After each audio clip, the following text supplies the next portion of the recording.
Okay, people, welcome back to another Fwoosh review. Tonight I'm going to look at NECA's Predator Series 13. All three of them all at the same time. It's just going to be a Predator extravaganza. Of course, here's Cracked Tusk. The package is kind of a retro feel to it, and anybody that has watched any of my videos knows I dig the retro look with a modern action figure aesthetic. I didn't have to write that down. I just said that just all in one sentence. Package is cool. It throws back to the Kenner line, as well as the figure being based on the Kenner figure. And the back has the old style artwork with the figures showing on the back. And then there's Renegade. I'm liking the light green and the shading, just looking at them in the package, kind of cool. And then the back has the old style drawing here. And then what may be my favorite, just initial thought, what may be my favorite of the three is Scavage. Just the dark green is doing it for me. It looks like a different body. I'm not sure it's reused. I don't collect all the Predator line. I'm not a completist by any means. I don't even go for, the movie style Predators. It's these oddballs that really do it for me. So I go out of my way to try to get those for the most part. I haven't gotten all of them, but... And then the back has the cool kind of old style art. So I'm cracking them open. Okay, out of the package altogether, my initial reaction was right. I like Scavage most of all. From a look standpoint, from an action figure standpoint, I think I like Renegade the best. He just seems like the better toy, even though he's missing like a key point of articulation. I was getting Cracked Tusk out of the package, and I had like a flashback, a repressed memory or something, but I remember having this back in the day, the original Kenner figure. I have no idea where it went, and it wasn't like I was a kid. I think the Kenner figures came out in the mid-90s, early 90s, somewhere in there, and I was already out of high school. So who knows where it disappeared to. So like I said, from a figure standpoint, I like Renegade the best. Just the muted colors, but with shading, the playability, the accessories, just all over fun factor. Renegade comes in first for me. The armor looks nice and clean while having shading. It's detailed. Of course, this being NECA, these are super detailed. I like the shoulder mount. I like it comes with a pistol. It comes with a crazy, Vulcan-looking blade type device. Everything about him is cool. Now, right off the bat, one of my nitpicks, without even, digging, he's got this netting sculpt on his legs and torso, but it's not painted, so it kind of blends in, but I feel it should be, have a black wash. Now, like I said, I don't collect a lot of the movie type Predators or, the plain Jane ones. I go for more of the oddballs, the colorful ones. Now, here he is with a Big Red, my most favorite Predator so far, and he seems to reuse a lot of parts from Big Red. It looks like the same torso, some of the same armor. Yeah, there's some differences, the cod piece, but the legs are the same, just in a different color. But even standing side by side, they look different. I know they're different colors, but they just seem like two different guys. Even though even the head sculpt is the same. He comes with this crazy blade, sword, staff type thing. It's not very soft. It is kind of sharp on the ends, but it has a nice weathering paint job to it. The sculpt is nice. It's crazy looking. He also comes with this pistol, rifle type thing that again is crazy looking. It's got spikes and almost looks kind of organic, but again, nice paint on it. It's a lot of weathering and shading and metal look to it, and it even has two red parts that were painted that could have easily not been painted, but NECA extra mile. And then in the package, this shoulder mount is a separate piece. I I don't guess I've had a Predator with the shoulder mounted piece, but there's a peg here and a hook top here. So I found the easiest way to put it on is to peg it on top and then come to the side and slide it in and under this bottom part. It's a tight fit, but that means it stays on there, especially with the dreadlocks of the head pushing against it. It's not going anywhere. Now, I said Renegade was the most playable. Just range of movement of the head is what gets me the most. There's a lot of nice movement side to side. The back is a little hindered by the dreads, but then down. Otherwise, he has the same articulation scheme as Big Red. It's just a swivel at the waist, hinge and swivel shoulders, elbows, ball wrists.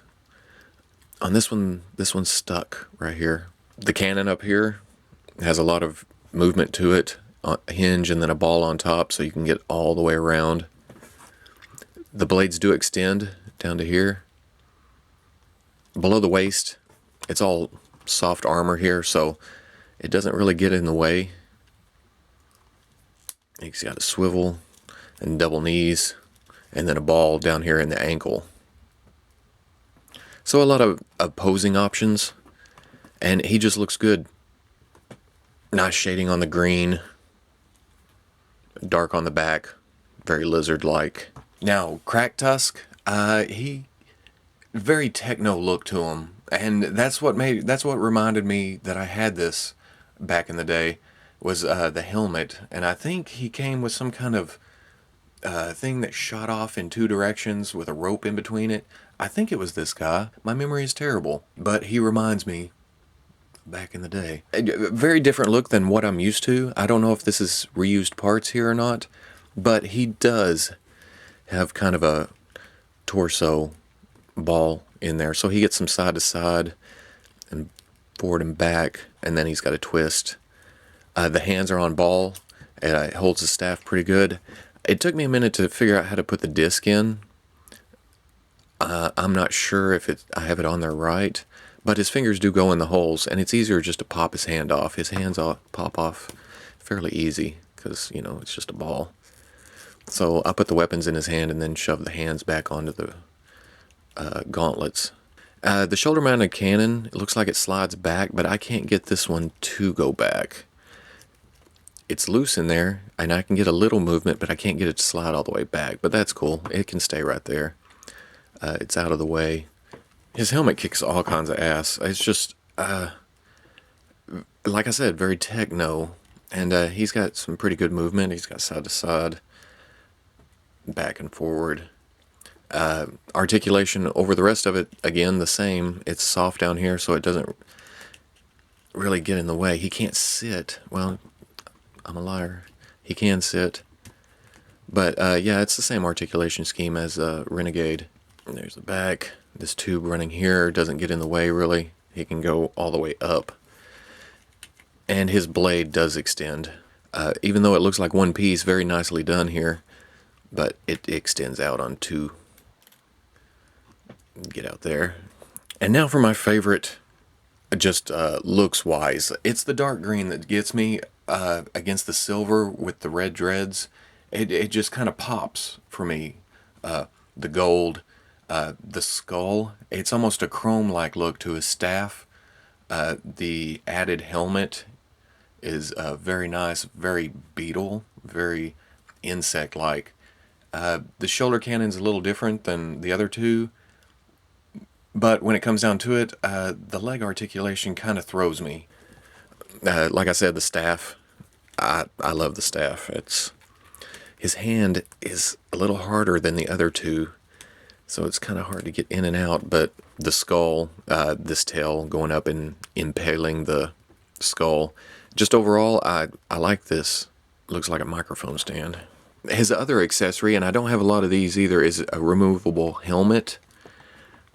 The helmet itself just kind of pops down between his mouthpiece, and it ends up looking almost like a It says he's a half Super Predator. I'm not familiar with Super Predators. I seem to have seen this design before, but with this looking like a bug, this head looks like the inside of a bug. So he just looks menacing overall. Here's the helmet with these back pincher looking things. He's got the shoulder mounted cannon. It's pretty much on a hinge and a swivel. So it just kind of turns and then up and down. The head doesn't have a lot of movement compared to the other two. He has some side to side. The collar just gets in the way a lot. And then it's crazy dreads. The arms are blocked for the most part too. The armor snags there, and this one snags even more. But when it comes down to the elbows, hinge and swivel, he's got more clearance coming down, so he can get up past 90. His blades don't do a lot. They don't extend out like the others. The wrists are on ball joints. Now, you get down to the waist, and that's where it throws me. If you look up under here, it's almost like it's a V crotch. It just swivels out. So there's no outward movement. There's no inward movement. And when he goes out, it rotates. So I'm not a big fan of that. He's got a swivel at the thigh. Turns here. Without moving this armor piece that's hanging down here, it goes under that. He's got a single knee on a hinge and swivel. It hinges back about 90. But then below that, he has another swivel. And then you get down to the ankles. There's a swivel here. It's like a rubber overlay piece because you can get forward and back movement. And then side to side. So I think there's a ball up under there. But it's kind of restricted by this rubber piece. It looks good. There's no joint showing. But it just kind of gets in the way. So there's a lot of options for the knees, at least. But when it comes to the hips, it's not very pose friendly. I like the look of this Predator the best. He's crazy looking. He looks different from any of the other Predators I personally have on my shelf. But when it comes down to posing, he's kind of restricted. But at the end of the day, I'm very happy with this set. It's great additions to my crazy Predator shelf. The colors are all different. I wish I had Wasp, or I think there was a blue one, just to throw some rainbow colors up there. But each one, you know, is an individual. They're definitely different. I love the colors. I love the detail. I love the sculpt work. The missing paint on the netting is kind of a negative, but I'll live with it, or I'll paint it myself. Yeah, if you get a chance, go out and grab these. They're pretty cool. So if you like the review, comment, like, subscribe, and I'll catch you on the Fwoosh. And I really, really, really like the flame effects on this guy. I mean, not just the sculpted flames. Those are soft rubber. Those are very nice, you know. But also the orange